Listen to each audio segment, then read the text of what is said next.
What's up, family? It's Naj, Built by Plants, back with another car video. Every time I leave the gym, I feel like that's when I get my best thoughts. And I'm in the middle of cutting right now, and I want to be able to give you all some valuable advice that you really don't see other people in the space, whether that's the fitness space in general, but more specific, the area that I'm in, which is the plant-based vegan space when it comes to fat loss, reaching your body goals and such. And this is more so focused on fat loss, but you can also apply this to transitioning to a plant-based diet or whatever your goal is, but fat loss specifically. All right.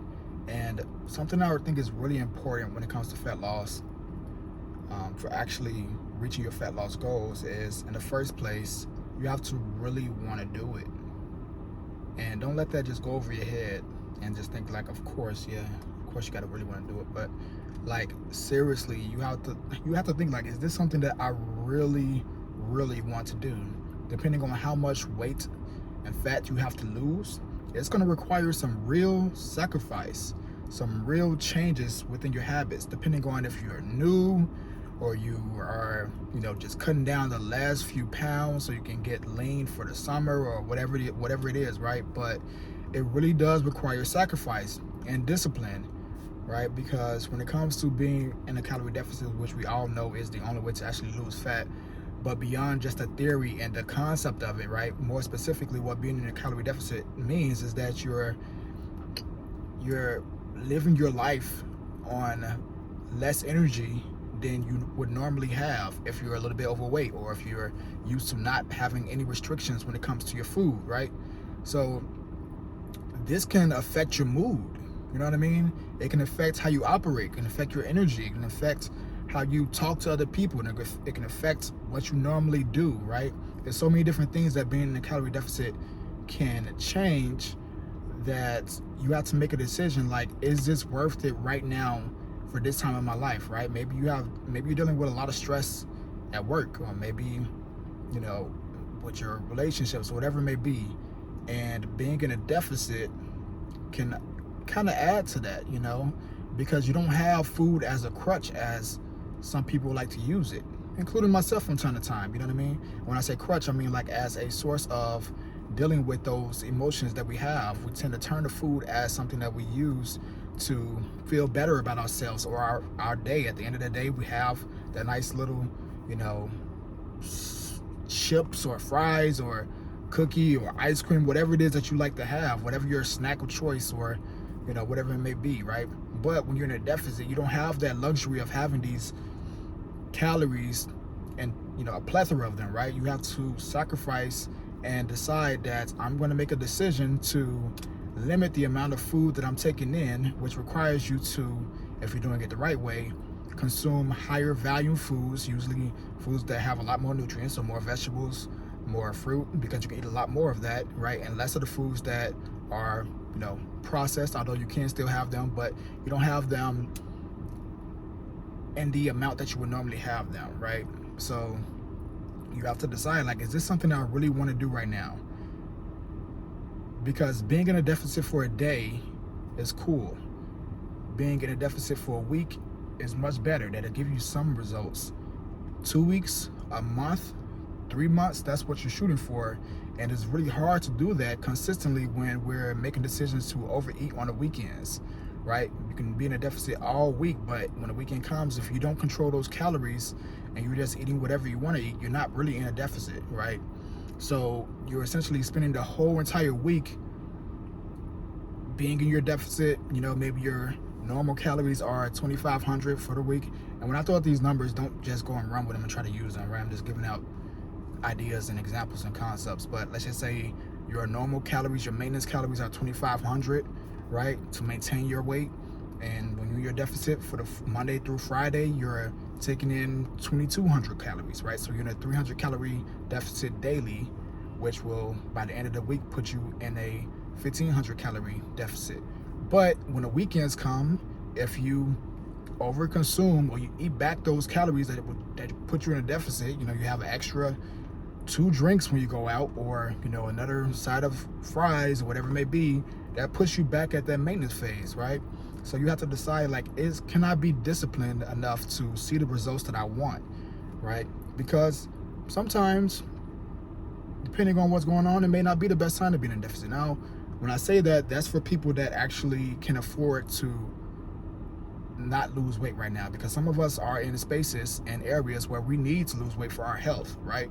We're in situations where maybe if you have like a health-related disease, you have high blood pressure, high cholesterol, diabetes, like all these other type of things, prioritize it. Like, it's non-negotiable for you, right? Get healthy first, and then you make these better decisions. But if you're just in a situation where you're talking about for aesthetics and you're trying to lose weight, lose fat just so you can look better physically, then you have to decide, like, am I able to commit to being in deficit right now, right? Is that what's best for me in this present moment?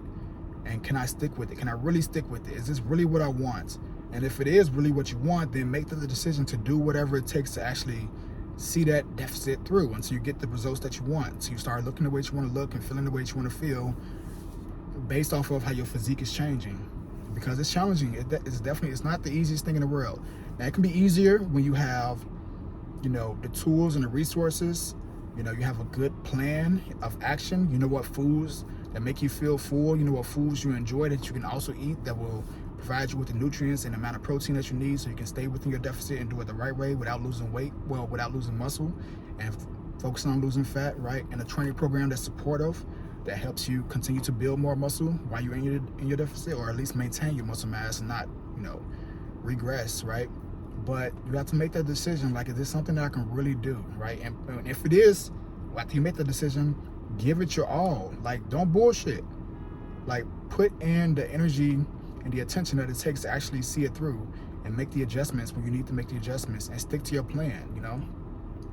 There's so many people that hop on plans and they just lollygag, right? They'll start for a week and then, maybe stick with a deficit for 1 or 2 days. The other days, they forget about it, or, they do good, like I was talking about earlier, for the whole full week. The weekend comes, Friday, they overeat a little bit, wake up in the morning, maybe the weight is a little bit higher, so they let it affect them.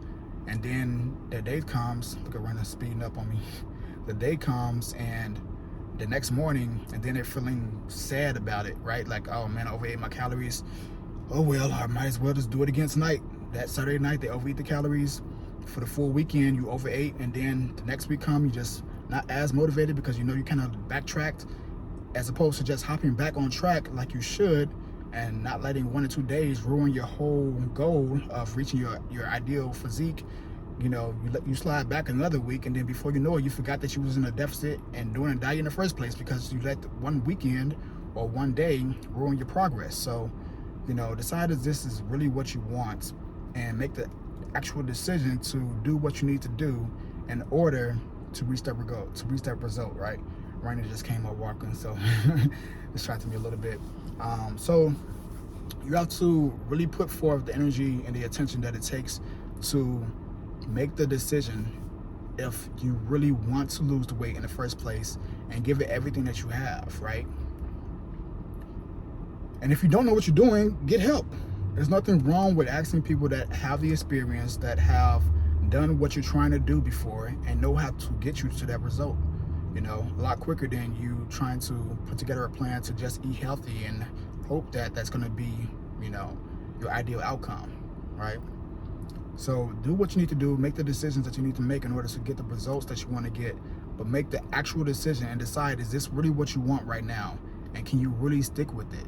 And the reason why I say make that decision is because you don't want to be in a situation to where you're just saying that you want to lose weight, and you constantly do that month after month, year after year, and you start something, you don't finish it, and it ruins how you feel about what you think that you can accomplish.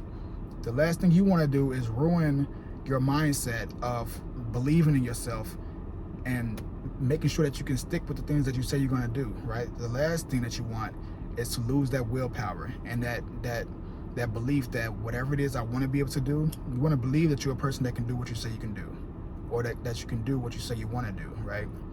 And if you constantly start things and you don't finish, and you constantly start things and you don't finish, and you give up, what's that going to do to your belief system about what you think you can do, especially when it comes to this area, right? So make the decision and stick with it. Don't switch up. Stick with the plan if the plan is proven, right? If you don't have a proven plan, y'all know what to do. BuiltByPlansCoaching.com. We're here to help. Love to be able to work with you all. But if you do have a good plan in place, go ahead and run it, you know. Otherwise, you can join the Built by Plans Pocket Coach. Got tons of different diet plans in there, different strategies. We got the virtual kitchen with all of the high protein, low calorie, vegan meals. All right, check that out at builtbyplans.io. But do what you all need to do to get the results that you want, so you can build the ideal physique that you all want, right? I want to see y'all win. Talk to y'all later. Peace.